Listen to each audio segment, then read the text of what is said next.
Hello, today is Friday, January 24th, 2025, and I want to report on this update about Steve Lawson because I did cover the story when it broke.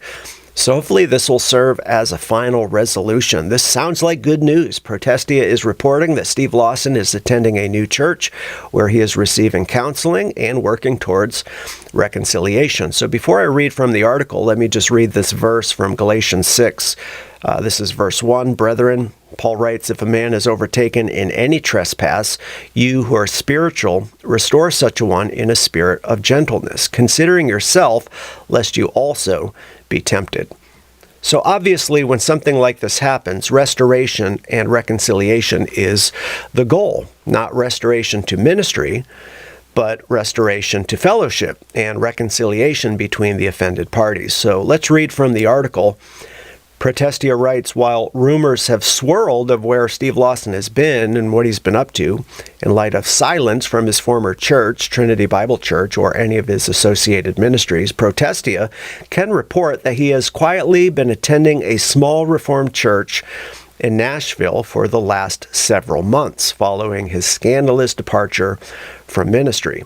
They say that they're not giving the name of the church in order to give Lawson privacy and not bring needless attention to the church, but Protestia can confirm that Lawson has been out of state for several months at the request of his wife, who they say has been justifiably, been devastated by his actions.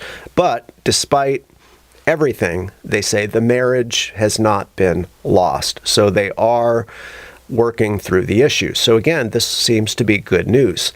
In Tennessee, Protestia writes, Lawson has been receiving professional counseling and also meeting with several men, presumably pastors, for fellowship and prayer. And this is the key point. He's been doing this from almost the very beginning of when he was discovered to have been having this long-term sexual affair with a woman nearly 45 years his junior. So that's new information.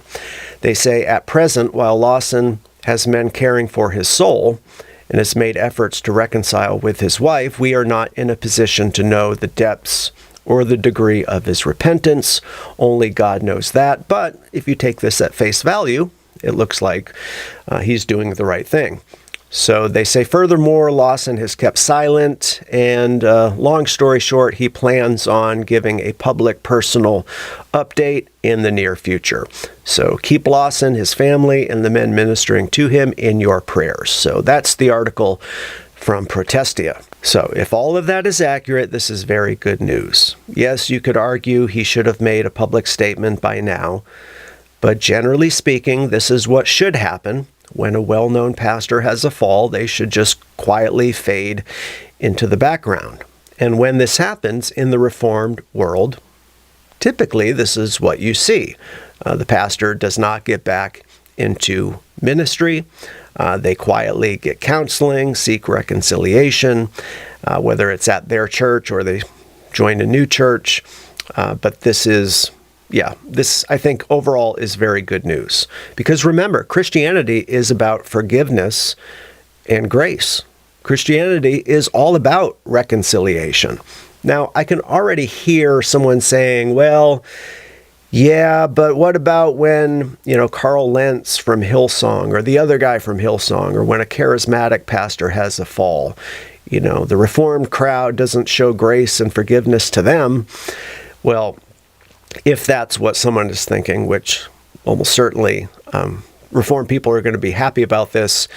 I think most conservative Bible believers will be happy about this. And someone's going to point out the difference of tone and attitude towards the charismatic pastors who fall. So let me just try to explain the difference before somebody leaves a comment asking about that. But I think the difference, it's apples to oranges, because this is biblical. This is an example where we can take, a situation that happened, everyone knows about, in these other instances, and we can show, this is the biblical thing to do. But here's the difference. It's apples to oranges because when someone like Carl Lentz, or remember Benny Hinn and Paula White were caught together in Rome when one of them was married to someone else at the time, they just kept going in ministry. That's the difference.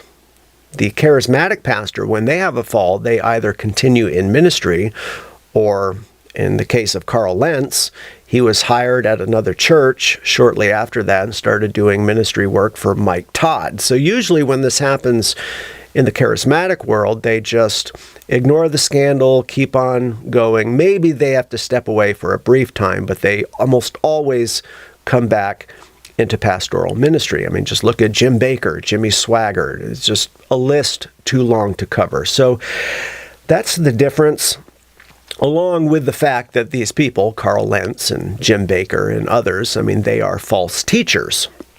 So they're disqualified for other reasons, even if there never was a sex scandal. So let me just say this: if someone like Carl Lentz actually repented and turned from his heretical beliefs and stayed away from ministry and joined a good Bible-believing church, I mean, wow. All of a sudden, the Reform crowd and conservative Bible believers would be overjoyed.